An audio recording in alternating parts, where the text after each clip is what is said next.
तर एकीकडे हा दसरा मेळावा होतोय, दुसरीकडे नारायणगडावर मनोज जरांगे पाटील यांचा दसरा मेळावा होणार आहे। मनोज जरांगे रुग्णवाहिकेतून नारायणगडाकडे रवाना झालेत। गडावर दर्शन घेतल्यानंतर महंत शिवाजी महाराजांसोबत जरांगे मुख्य व्यासपीठावर पोहोचतील। या मेळाव्याची जय्यत तयारी या ठिकाणी करण्यात आली असून मनोज जरांगे यावेळी उपस्थितांना संबोधित करणार आहेत। या ठिकाणी त्यांच्यासाठी उंचीवर व्यासपीठ बनवण्यात आले।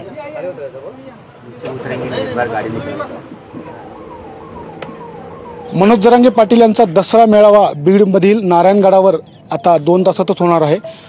हैदराबाद गॅझेट लागू झाल्यानंतर नेमकं बीडमधील समाज बांधवांच्या भावना काय ते आपण जाणून घेणार आहोत। हैदराबाद गॅझेट लागू झालंय, लढ्याला मोठं यश भेटलं होतं, आज काय भावना आहेत तुमच्या?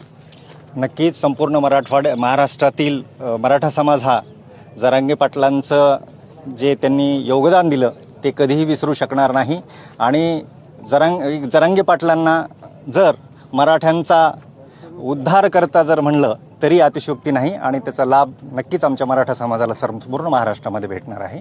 म्हणून आम्ही जरांगे पाटलांचे शतशः ऋणी आहोत। दादा काय मार्गदर्शन करतात याकडे सर्व मराठा समाजाचं या ठिकाणी लक्ष आहे। आज सगळा हजारोच्या संख्येने उत्साहामध्ये या ठिकाणी आम्ही सगळे दाखल झालेलो आहोत आणि हा आमच्यासाठी नक्कीच एक ऐतिहासिक लढा जे दादा लढत आहेत आणि त्याला कुठंतरी यश मिळताना बघितलं आपण। परळीमध्येच आता गॅजेटच्या ह्याच्यानंतर एक MBBS ला मुलगा आमच्या गाडे पिंपळगावचा कुणबीमधून लागला। ही मोठी लढाई दादाच्या माध्यमातून झाली। हैदराबाद गॅजेट लागू झाल्यानंतर सरकारनं ज्या काही नोंदी दिल्यात, जे काही काम केलंय त्याच्यावर किती फायदा झाला आहे, कशा पद्धतीने फायदा होतो, हा एक मुंबईवाल्यांचा एक आनंद आहे लोकांमध्ये।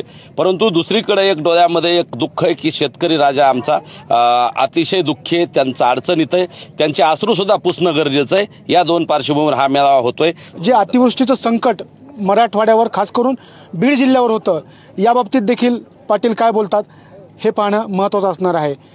कॅमेरामॅन प्रमोद जोशीसह मी स्वानंद पाटील, ABP माझा, नारायणगड।